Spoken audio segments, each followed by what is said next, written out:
आजकल तो अलग ही बात है, छोटे छोटे बच्चे बेचारे आध्यात्म के नाम के ऊपर क्या खेल चल रहा है, धर्म के नाम के ऊपर क्या खेल चल रहा है, परमात्मा के नाम के ऊपर क्या खेल चल रहा है। बहुत बुरी हालत हो गई है। लोगों के विश्वास के साथ इस प्रकार से खेला जाता है। लोग ये मान लेते हैं कि हाँ, ये छोटा सा बच्चा बड़ा पवित्र है, अच्छी अच्छी बातें करता है, संत मान लेते हैं।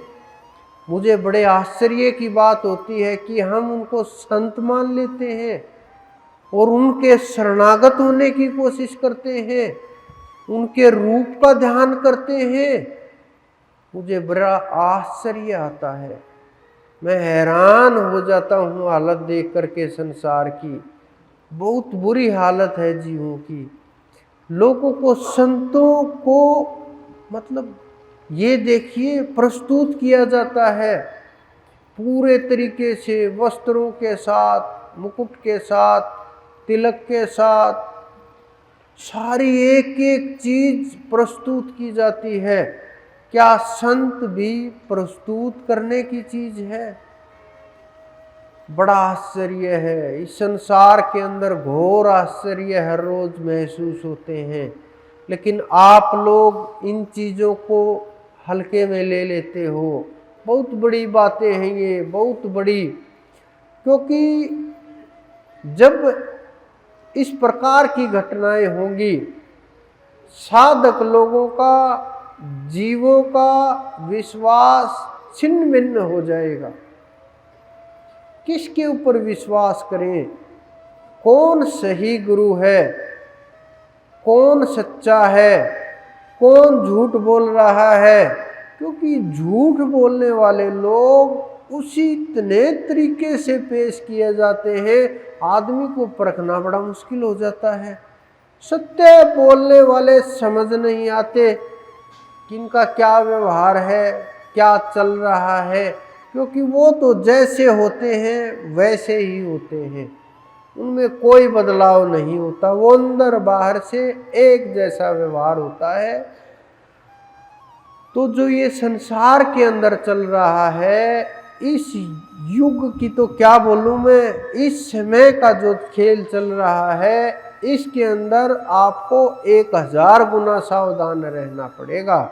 जिस प्रकार से आप अपने बच्चे को एडमिशन दिलाने के लिए किसी स्कूल में जाते हो और स्कूलों को छांटते हो, कौन से में अच्छी पढ़ाई होती है, कौन से में क्या सुविधाएं हैं, किस प्रकार से उसको पढ़ाया जाएगा, किस प्रकार से घर आएगा, कैसी बस लगा रखी है, कैसी गाड़ियां हैं, कैसा स्टाफ है, क्या व्यवहार है, पेरेंट्स के साथ क्या व्यवहार करते हैं, फीस कितनी है, ये सब चीज़ें हम छोटे बच्चे के लिए तो देख लेते हैं।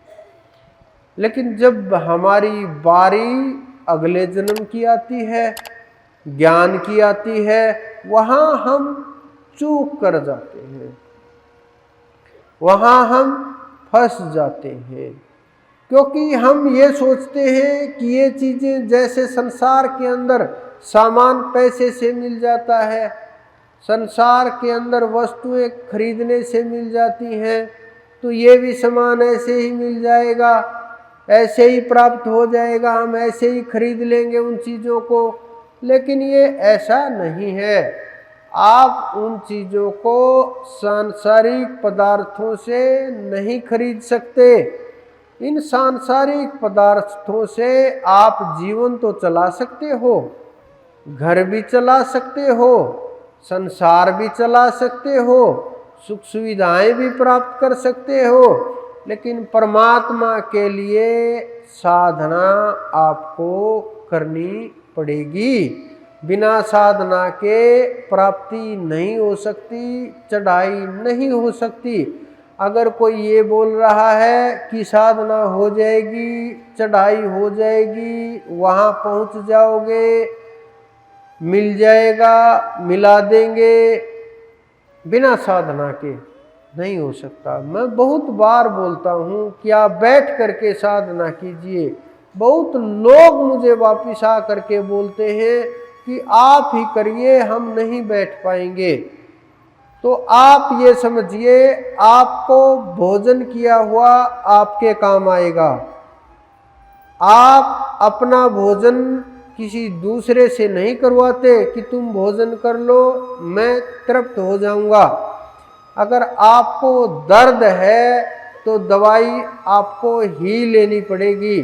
अगर आपको दर्द है, किसी पड़ोसी को जा कर के बोल दे कि तुम ये दवाई ले लो, मैं ठीक हो जाऊंगा, आप कभी ऐसा नहीं कर सकते। बड़े समझदार आदमी हैं आप, और बड़ी समझदारी दिखाते हैं, और ये बड़ी समझदारी की बातें हैं।